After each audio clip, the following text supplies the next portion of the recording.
now listening to the Zay Moore podcast. I want to know what Zay thinks There's a about few that. things that we gotta address. Black people got the swag. Black people set the trends. We are the culture. We got a reality star for our president. It's insane. Even if they try to erase black history out of schools, it's not going to erase black history. Because we've been here. Kendrick Lamar definitely beat Drake in that battle. Hands down. At the end of the day, I'm going to keep it real with my people. Because if we don't keep it real with each other, who will?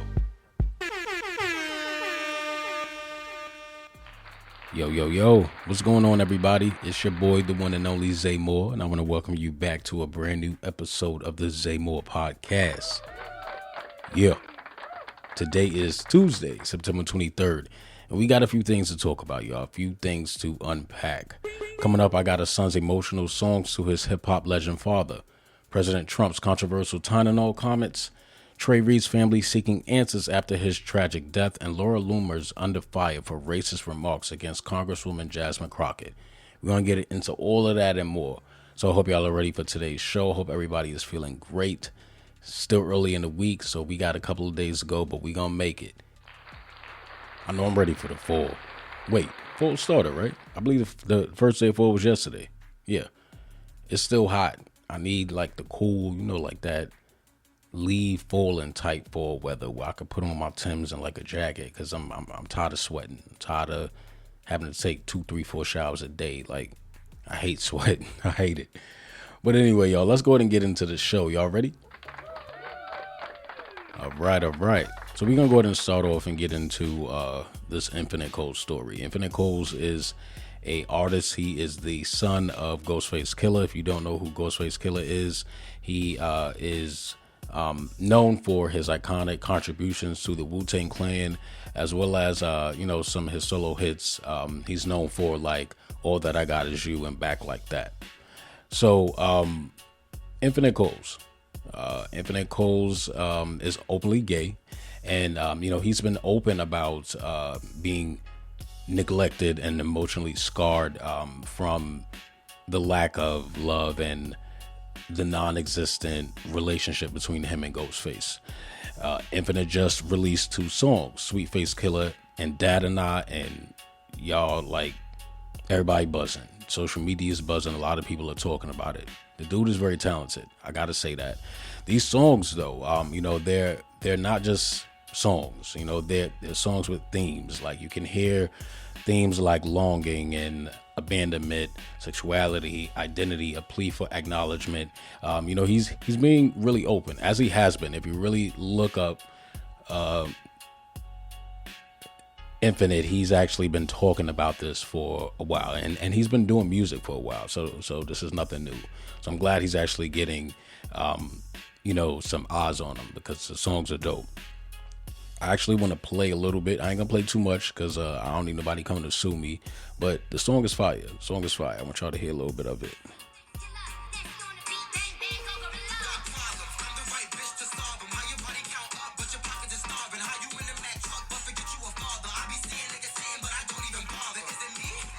All right, that's enough. Again, I don't need nobody coming to sue me. But that was the track "Sweet Face Killer." And that song, he has lyrics that, as y'all heard, do I need to fuck a bitch just so you could see?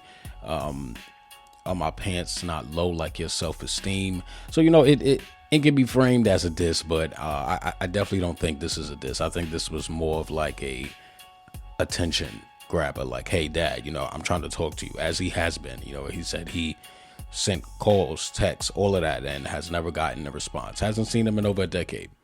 That's a while to, not speak to your seed. And if y'all were wondering why they haven't talked, if you haven't caught on already, again, Infinite is openly gay, and he doesn't hide it, as he shouldn't have to. And basically, the talk around the town is that Ghostface has disowned him. He wants nothing to do with him because of this. And I jumped into the comments because there is there's a page that shared his song, and just shared the story about Infinite. I believe it's called Them, THEM. They shared it on Instagram, and I got in the comments because their tagline or their title for the post was Ghostface Killah's gay son drops fiery track, says dad forgot to be a father. And I got in the comments and I said, I think it's a little problematic to put Ghostface Killah's gay son, right? Because that right there is a big part of the reason why they don't have a relationship, because he's not looking at him as his son. He's looking at him as his gay son. And that title somehow, can insinuate that you're different than my other children, or there's something wrong with you. It's like saying like, oh, this is my black son, or this is my sick son, or like this is my broke son. Like it's just none of those identifiers need to go in front of the word son when you're a parent, right? And I found an issue with it, so I got under the comments and I said, I would have left gay son out of the title and just put son. Maybe that's just me. And, I had some back and forth with some people, and I had explained to them, the reason why I find it problematic is because we have enough issues with the world stereotyping black gay men, right?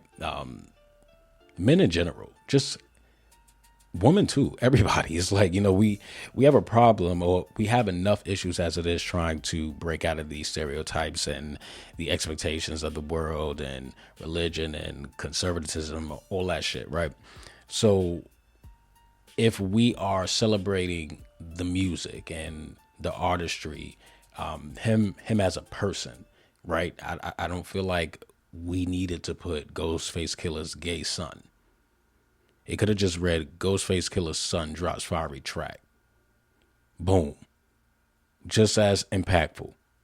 You feel me? And I think his art speaks for itself. I think that anyone with eyes can see that he's gay, right? So I don't feel like in every publication about him we need to put that word in front of his name. And I could be being a little biased, you feel me, from my own personal preference. Because I also got into the fact that, me personally, as an artist, as someone who, knows a few people in the industry, who's had a few opportunities on the table, when it's come to my sexuality, which I've never hid, you feel me, I've always been 100% with business personnel when I felt like I needed to about that. I was actually told, or asked rather, if I could tone down my masculinity. Like if I needed to do pop, could I do it? If I needed to soften up on a record, could I do it? Which I can, you feel me? But where my problem came is that basically they were asking me to become a dancing queen. And I'm going to just say that, like we see it a lot where, artists will come out, and then after they come out, it's like they have to promote like just a bunch of promiscuous bullshit.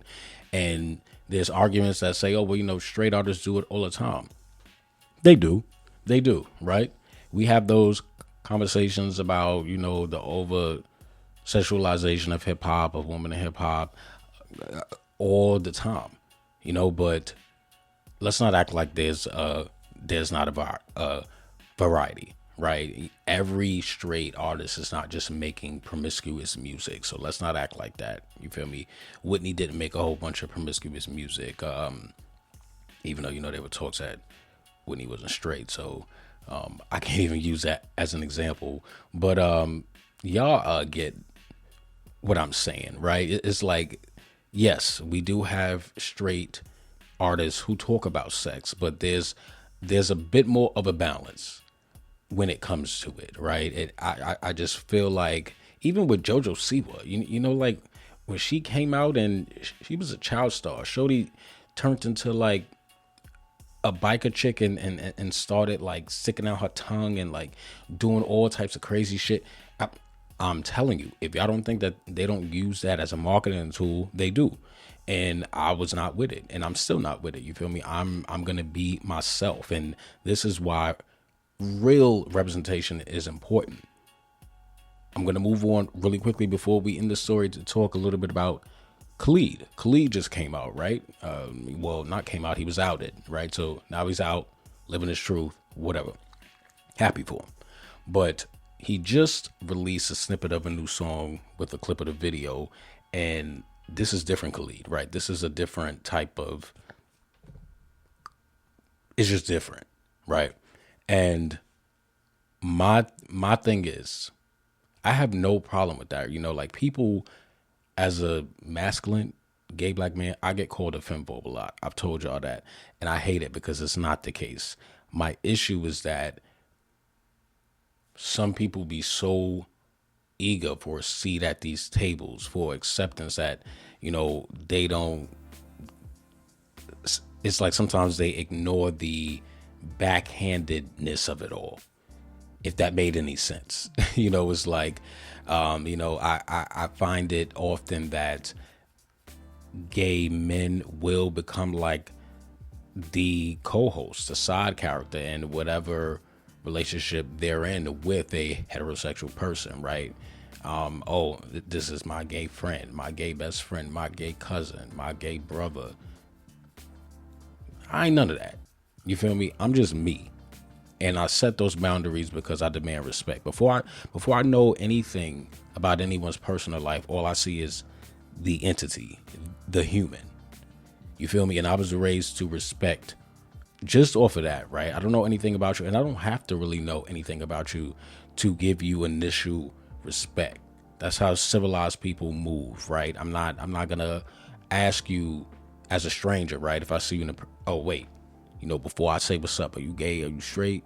Like no, I'm just like, yo man, what's up? Like, this is why people don't network. This is why people don't know how to have conversations, because we don't step out of our comfort zone. We don't get to know other types of people, especially in urban areas. I feel like we just so stuck to the comfortability of it all that we don't step outside of our comfort zone. Of course, in a lot of cases, sometimes we feel like it's not safe, right? It might be safer to stay around your own, but still, you know, I feel like people should expand their horizons, expand your mind. You feel me? Shuffle the type of people that you hang around, because energy and just ignorance, you feel me? That shit is contagious. And I don't know how Ghostface was raised, right? But I'm pretty sure that religion and environmental factors have a lot to play in, you know, what he may feel about homosexuality, about his son.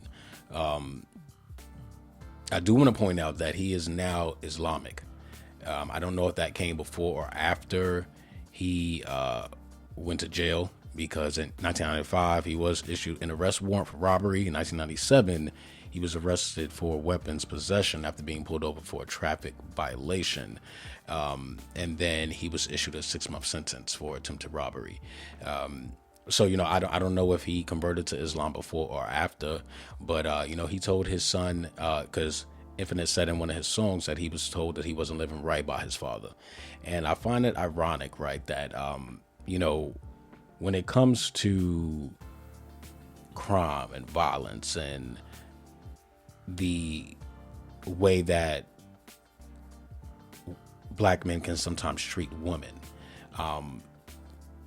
why is that not living right? Right? I mean, why is that not living right? You feel me? I wonder if he had someone in his circle when he was coming up, you know, to love on him, you know, to show him that love between. I know some fathers that don't even tell their son I love you, or hug him or kiss him. That's how toxic masculinity is in certain households. That's how broad the misunderstanding of love is. You feel me? That men won't even show their sons love. So this is not just, you know, it's not just about Infinite. It's not just about Ghostface. This is this can roll over into a bigger conversation about, just the way that men have to, or the way that men feel they need to carry themselves to be accepted by the world as a man. I could talk about that for days, but to sum this up, I do, hope that Ghostface hears the song and, who knows, maybe something to click at him, because if you're Islamic, there should be some sort of compassion that you learn from that religion that will at least make you just, if you don't want to understand it, at least respect and love your son, because everything isn't for everybody, but it's still your son, you feel me? And I believe Infinite is in his early 30s. So that trauma of being neglected by a parent never goes away. I'm one that can attest to that. I've been to therapy, I've gotten through it, but that never goes away. You could be in your 40s, 50 years old, still just asking yourself why I wasn't good enough, why my parent didn't love me, why do I feel empty, why do I feel broken? Those questions never go away, y'all. But yeah, I rambled a little more than I had scheduled, but shout out to Infinite. The album drops December 5th. We definitely going to be checking it out. Keep doing your thing, bro.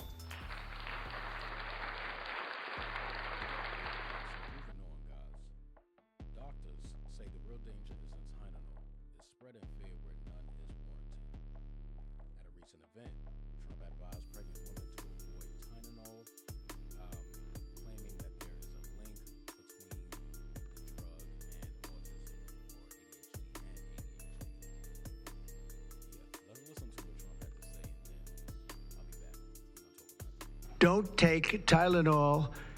Don't give Tylenol to the baby after the baby's born. Every time the baby gets a shot, the baby gets a shot. They say, here, take a cup of Tylenol. I've heard that for years. Take Tylenol. Don't take Tylenol. Don't have your baby take Tylenol. Now, Tylenol is fine for people that aren't pregnant, that aren't in the situation that we're talking about. One very specific situation. If you're pregnant, don't take Tylenol. When you have your baby, don't give your baby Tylenol at all, unless it's absolutely necessary. Don't do it. All right, y'all. So the medical reality of this situation here is that there's no proven link between Tylenol use in pregnancy and autism. OBGYNs still consider Tylenol to be the safest painkiller / fever option during pregnancy. And vaccine and autism links have been disproven in dozens of peer-reviewed studies. Now, from a political angle, this is definitely raising concerns about public health misinformation at its highest level. And unfortunately, Trump is known to spread misinformation, right? Just talking out his ass. However, and I hate to give this man credit, while I was doing my research for this story, I did actually come across some emerging evidence of an association between acetaminophen, which is another word for Tylenol, use in pregnancy and neurodevelopmental disorders, including autism and ADHD. But there's no currently, right? There's no credible evidence of a causal link. And major medical bodies are warning that Trump's statement oversight the strength of science. But I want to get into the emerging evidence. So Mount Sinai did a systematic review, right? A review of 46 studies worldwide. That's about 100,000 plus participants using the navigation guide method found evidence of an association between Tylenol use in pregnancy and higher odds of autism spectrum disorder. That research does not show that it is the cause, though. So, it's the point blank cause. It shows a correlation. So that means, there might be some sort of connection, but it's not the cause. They highlight, things like stress, and, changes within genetics as possible biological mechanisms that, pair with this correlation. Also, Harvard and Mount Sinai, they did a press summary, and, another recent write-up noted that many studies find found or find associations: prenatal Tylenol exposure, increased risk of neurodevelopmental disorders. The FDA notice to physicians was initiated as a process to change labels to inform physicians of possible associations between prenatal Tylenol use and autism or ADHD. They make clear associations only, no confirmed causal link. Now, we have to say that although there isn't a causal link, the emerging evidence is enough for me to say, right, and this is not me just saying it just because Trump said it, because I don't believe anything that comes out of his mouth. That's why I do the research for myself.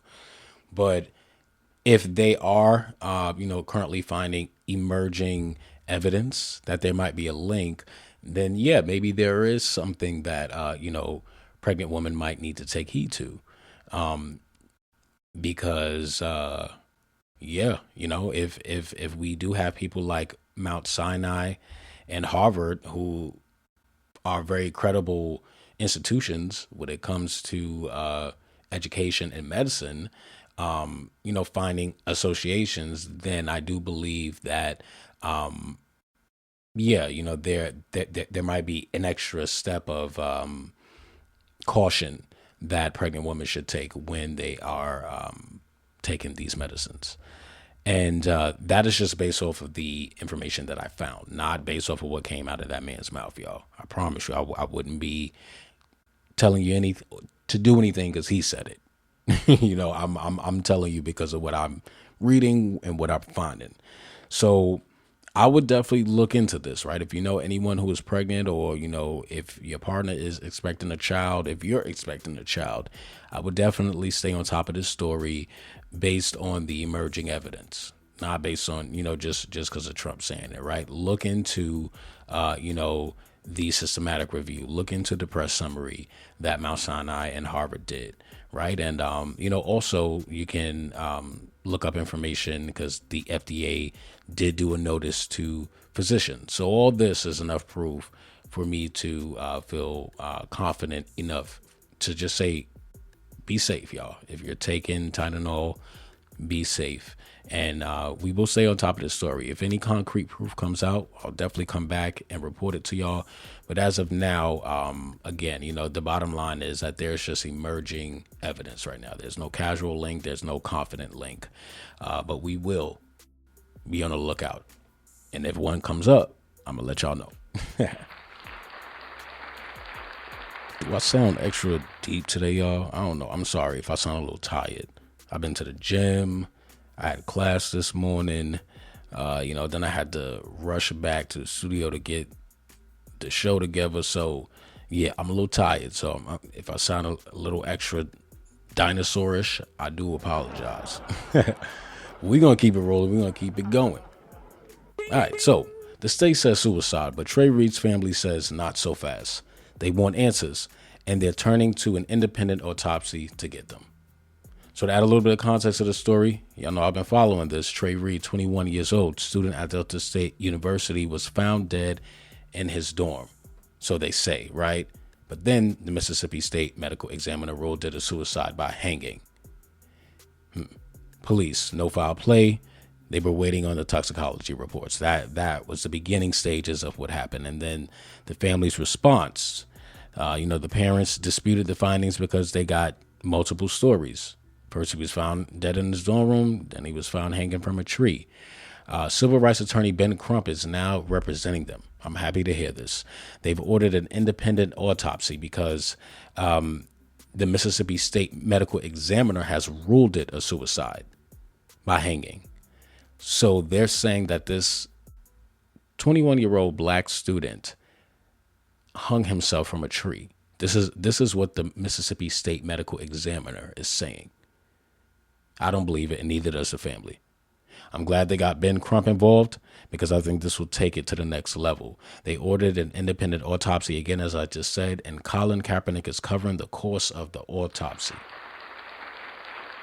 Drop a horn one time for Colin Kaepernick. Rep. Benny Thompson has called the FBI also to get involved. The community's frame on this is, it's racial and historical context fuels distrust of official rulings. And I've said that before. Mississippi has just the worst track record when it comes to black people. We just going to call a spade a spade. So I can see why transparency and, the truth is being demanded, because from the conflicting stories to the history, none of it is making sense. None of it. None of it. So I'm not going to, stay on this too long, because again, I've covered this already about 3-4 times, and I will continue to cover it until we get down to the bottom of it. But I just wanted to give y'all that update, because I think that is a great step forward for the family and finding out what really happened to their loved one. Shout out to Ben Crump. Shout out to Colin. And we're going to continue to follow this story. Now, I wanted to go over the bullshit. There's some bullshit that I got for y'all. Do you guys know who Laura Loomer is? I didn't either until this morning. But Laura Loomer, who is she? Well, Laura Loomer is an American far-right political activist, conspiracy theorist, and internet personality. Loomer has worked as an activist for several organizations, including Project Bataras, The Geller Report, Rebel News, and InfoWars. So, why am I talking about this person that we don't know? Well, she's disrespectful. So Representative Jasmine Crockett, she was on CNN, and, she was just talking about the rhetoric of, some of the things that Charlie Kirk, said, and how impactful and hurtful they were towards people of color. Right. So Laura Loomer gets on X, formerly known as Twitter, and she goes, "It hurts my heart that we have a ghetto black bitch who hates America serving in Congress." And I quote, right? Sorry. So let me quote, unquote. "It hurts my heart that we have a ghetto black bitch who hates America serving in Congress." And keep in mind, right? Jasmine was on CNN. She wasn't disrespecting anyone. She didn't call anybody out their name. She was literally just having a conversation about the rhetoric. She was just doing what she does. And this Laura Loomer chick, she's nothing but a right-wing political activist who, just like Kirk, spreads conspiracy theories and uses hate speech. Because of her views, she was able to align herself with the Dump administration.